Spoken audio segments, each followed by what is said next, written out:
My parents invited me on a trip to Paris for closure.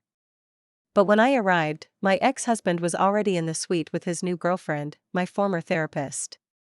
My dad said, "You always needed help moving on." My mom shrugged, "She did what you couldn't."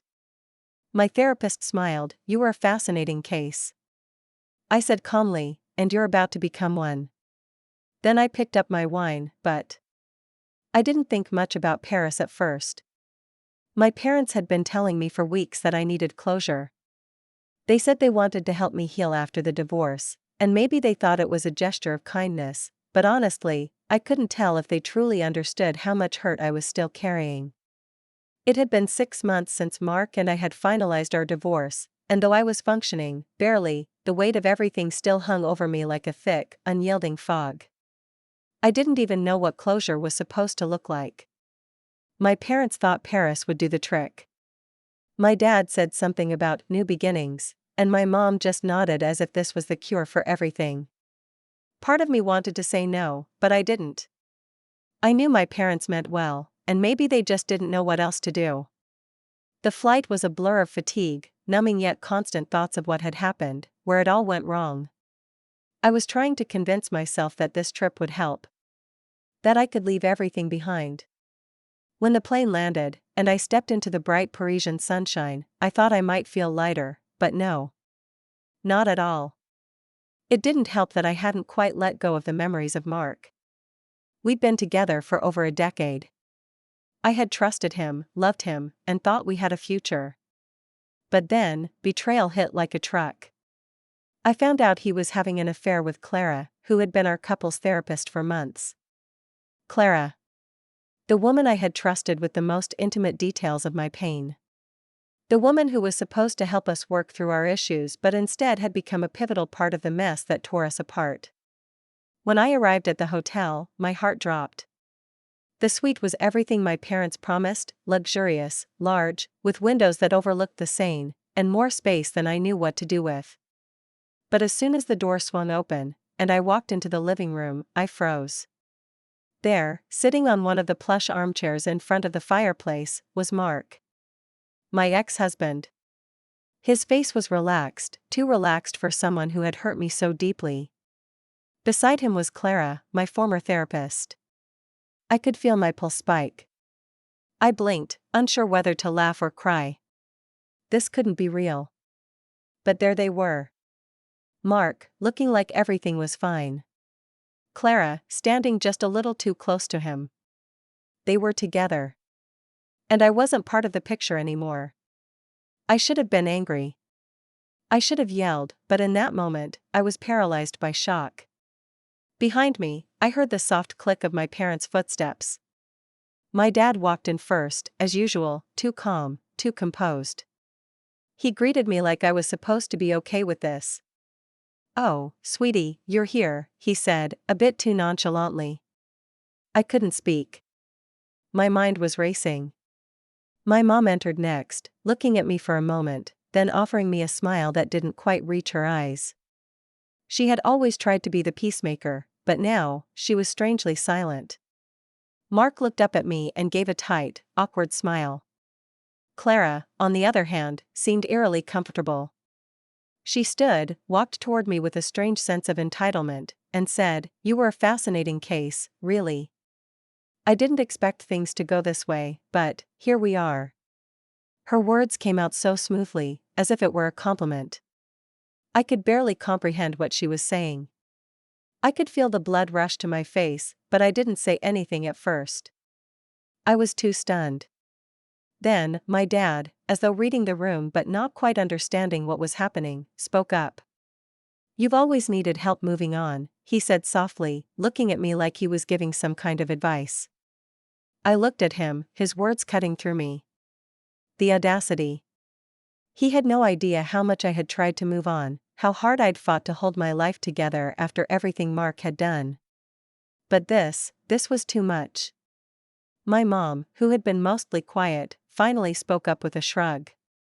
"She did what you couldn't," she said, her tone surprisingly dismissive, almost like she was stating a fact rather than trying to comfort me. I stared at them both, then my eyes shifted back to Clara and Mark. My ex-husband sat there, looking like nothing had ever happened between us. His face was blank, his eyes distant, like he was somehow detached from everything we had shared.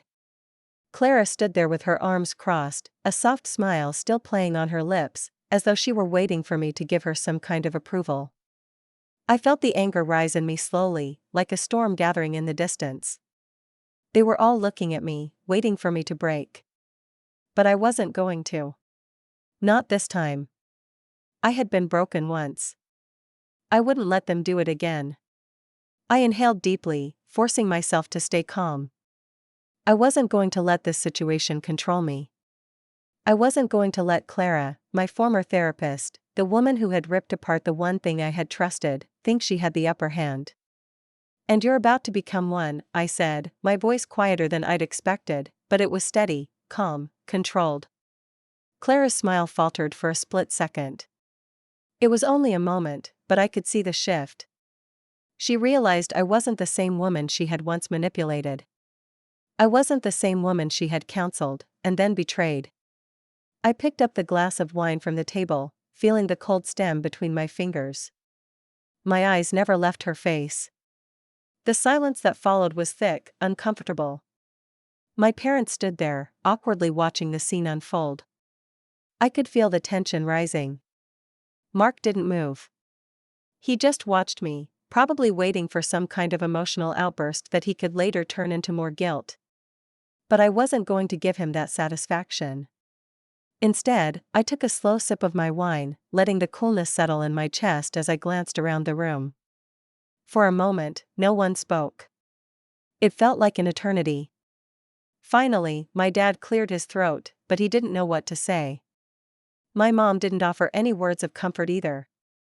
She just turned her gaze elsewhere, as though pretending none of this was happening. I could see Mark's jaw tighten, and Clara's smile faded completely. But I had no intention of backing down. "You've made your choices," I said, my voice soft but filled with meaning. "Now, I'm going to make mine." And with that, I walked away. As I walked away, my heart was still pounding in my chest. I could feel the tension in the air, thick enough to cut with a blade, but I didn't turn around. I had made my statement. Now, it was time to distance myself, to let the storm settle in my own mind before reacting any further. I walked through the hotel's grand hallway, my footsteps echoing loudly as I left the suite.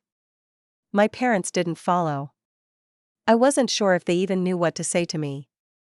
Part of me felt this strange sense of isolation creeping over me, like I was standing at the edge of a precipice, looking out over the world I used to know, but not feeling a part of it anymore.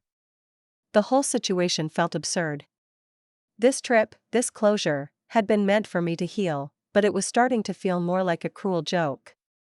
I'd stepped into that suite hoping for some peace, hoping that maybe I could breathe again in a new city, away from the pain of my past. But instead, I found myself face to face with the very people who had turned my life upside down. I walked aimlessly through the hotel, unsure where I was even going. Eventually, I found myself in the hotel bar, the dimly lit room offering a quiet reprieve from the chaos upstairs. The bartender, a young woman with short blonde hair, gave me a warm smile and asked what I'd like to drink. I wasn't in the mood for anything strong, just something to steady my nerves. "I'll have a glass of white wine, please," I said, my voice still shaky. She nodded and poured the drink, setting it in front of me. I stared at it for a moment before taking a sip, the cool liquid sliding down my throat like a bomb, though it did little to ease the knot in my stomach. As I sat there, my mind raced. I kept going over everything that had happened, replaying the moments in that suite. Mark's blank expression.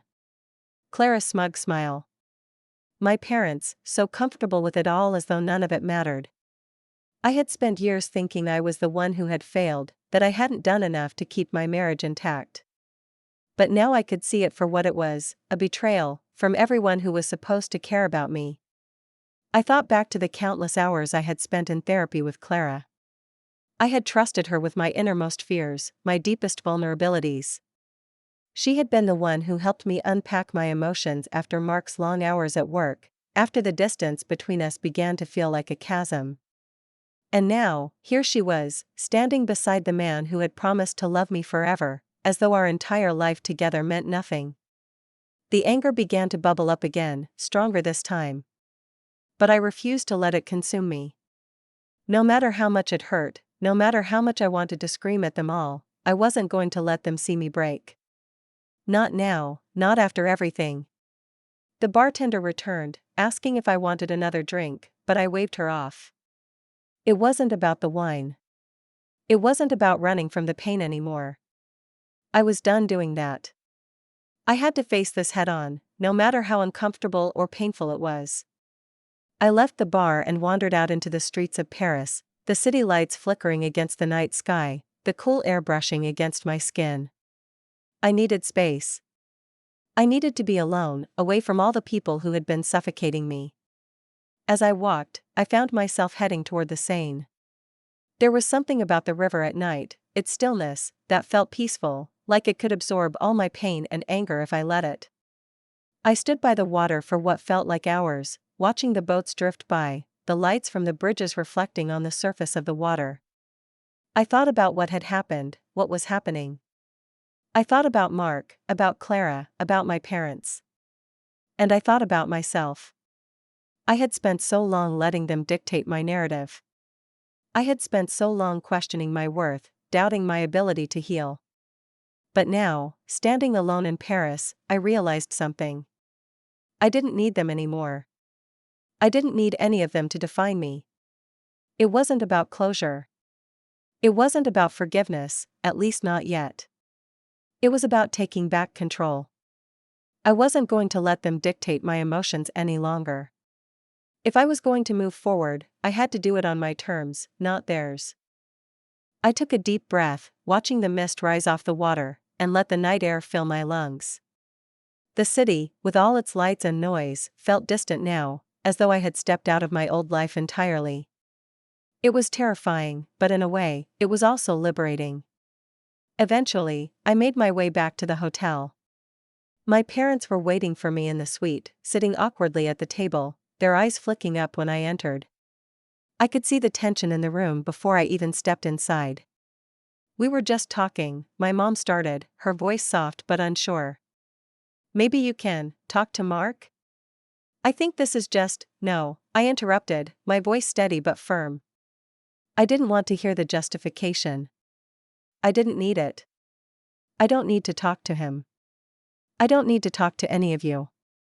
The words hung in the air, thick with finality. My dad shifted in his seat, clearly uncomfortable with the direction things had taken. "Honey, you have to understand, this is about healing. This is about moving forward." I looked at him, my gaze unwavering.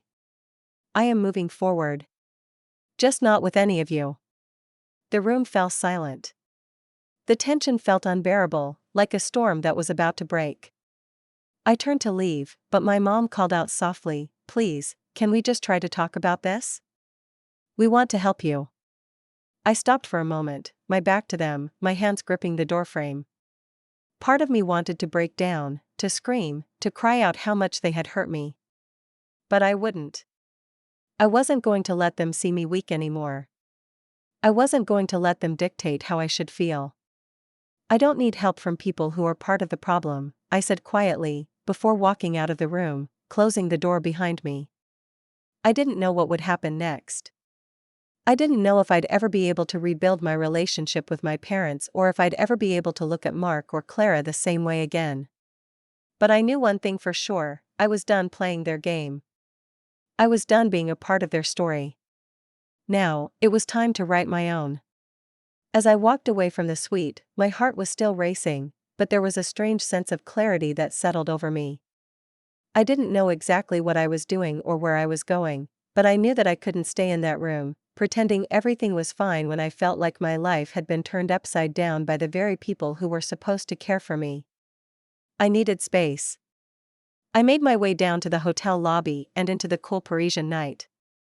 The streets were quiet, with only the soft murmur of distant traffic and the occasional pedestrian crossing the cobblestone roads.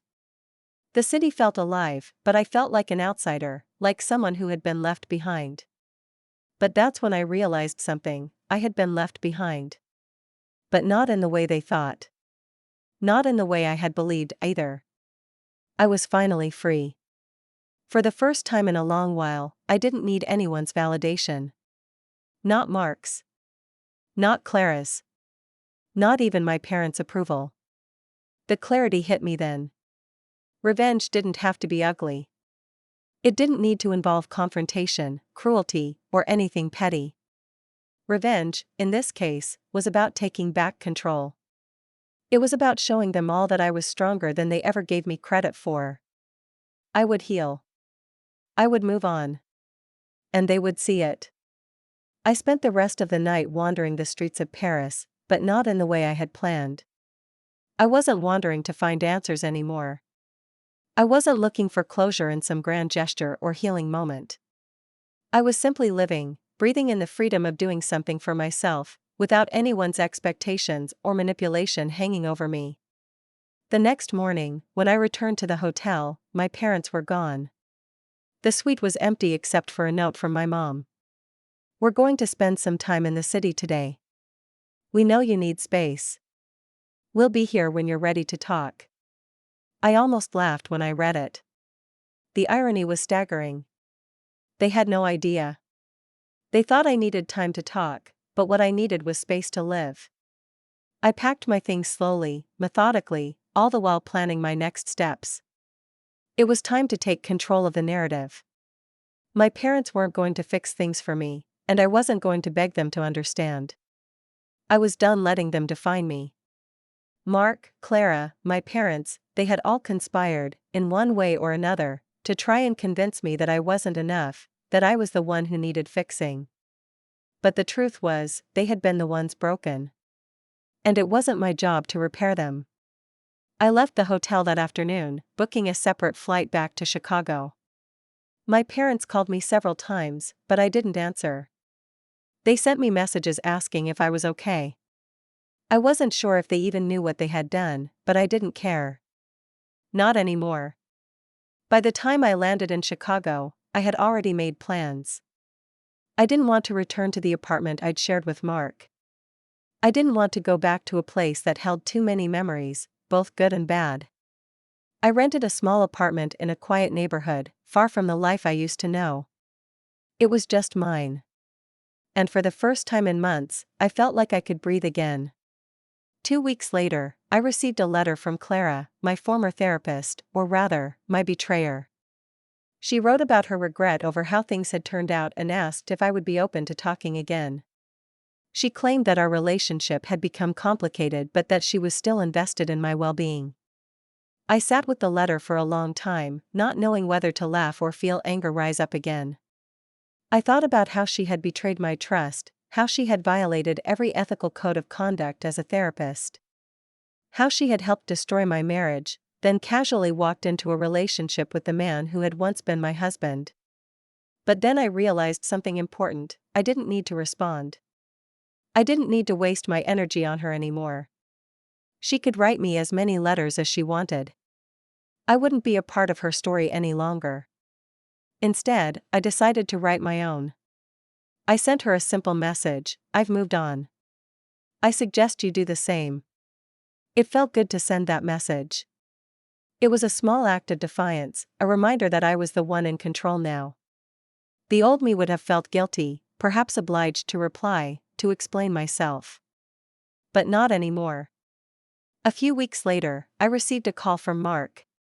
He was still under the delusion that we could talk about things. He wanted to know if I was willing to meet up for closure, as if the word had any real meaning at this point. I didn't pick up. I didn't need to hear his voice, the man who had broken me and built himself back up with the help of Clara. He wasn't entitled to an explanation. Instead, I blocked his number, deleted the few photos I had left of him, and deleted Clara's number from my phone as well. I was done. The weeks turned into months, and slowly, the pain began to fade. The weight that had been suffocating me for so long lifted. I filled my life with new things. I took up painting again, something I hadn't done since I was a child. I joined a book club with some of the women from work. I started running, letting the cool wind hit my face, the rhythm of my feet on the pavement reminding me that I was moving forward. And through it all, I felt a quiet satisfaction, knowing that I had reclaimed my life. I wasn't broken. I was free. A year later, I ran into someone I hadn't seen in ages, a former friend from college. We sat down at a cafe, and after a while, she asked about my divorce. I told her everything, about Mark, about Clara, and how I had left Paris feeling like my life was falling apart, only to discover that it was really the beginning of something better. She looked at me with surprise. "I can't believe he's with her now," she said, shaking her head. "How did you even survive all that?" I smiled, taking a sip of my coffee. I survived because I realized that sometimes, you don't need to get revenge in the way people think you do. You just need to live well. And that's exactly what I'm doing. I wasn't angry anymore. I didn't need to be. Life had given me everything I needed. And in the end, I realized that true revenge wasn't about making them feel the pain I'd felt. It was about proving to myself that I was more than they ever thought I could be.